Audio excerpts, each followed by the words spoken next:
Tuminna leiramba Manipurgi nagasingsu marolonba haurakle. Chief Minister gi Summer Capital gi wafam tangkhul nagalong na yakhidre.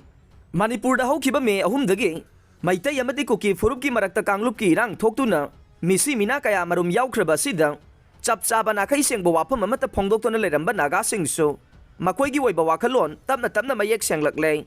Tha asigi taraga nipanda Ukhrul District Headquarter da Cabinet mifam pangthokpaga loinana project kaya marum sangaba amade urek puyung tambagi thauram amada Chief Minister na maitai amadi tangkhul asi machin manaw ne loinana Ukhrul bu Summer Capital oina semgakani haina laukthokkiba wafam sing adu tangkhul singi khwaidagi chawba body ama oiriba tangkhul nagalong TNL na yakhidre hiram asigi matangda tangkhul nagalong gi president David K. Simre na khuyek piduna thadorokpa cherol amana hai Chief Minister N. Biren na Ukhrul da cabinet mifam yawba lakpa matamda phongdoklamba wafam asina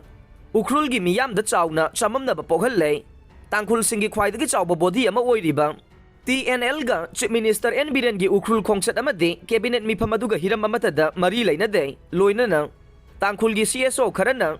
Chief Minister da memorandum pisili hairiba dudasu TNL yaude state lengak asina Ukhrul gi chakwat thaurangi thabak paikhalakpa sing adubude tangkhul nagalong na taramna oe adubu lengak na makoigi tawpham thokpa thabak tawbadagi hendoklaga ka henba pandam thamlaklabade yaba ngamloi Chief Minister gi Ukhrul khongsat aduda mahakna maitai amadi tangkhul asi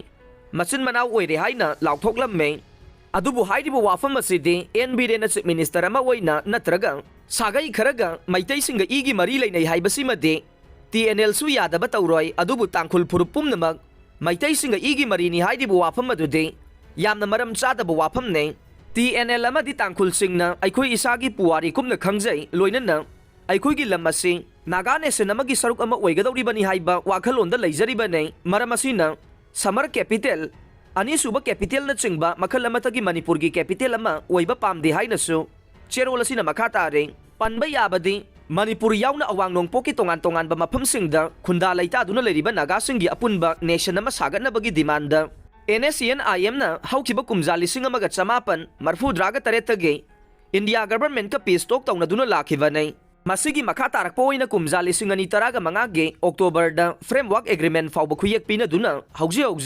wari sanaba makha chatharibane tha asigi taraga nipanda Ukhrul da pangthokiba cabinet mifam amasung project kaya marum sangaba made urebo yung tambagi thauram aduda tangkhul phurupki miyoi kayana Chief Minister yauna MLA Minister Singh adubu taramna okhibane loinana tangkhul gi tongan ba CSO singna makhoi gi chawkhat thaurangi thabak paikhat pinaba CM da memorandum pisilaki basu laikhrabane internet thingbagi matam sangdokre Manipur da thokliba wathok asina maram oiraga haukiba me ahumdagi state asida mobile internet amade broadband service pumnamak thingjinduna lakhiba adu ngarang dagi makhatana numit mangani amaga sangdoklaga October 13 ki numidang pung 3 ka minute nifuga mga fauba mobile internet service thingkigani haina Manipur lenga ki commissioner Homti Ranjit na khuyek piduna thadorokpa cherol amana khangalakle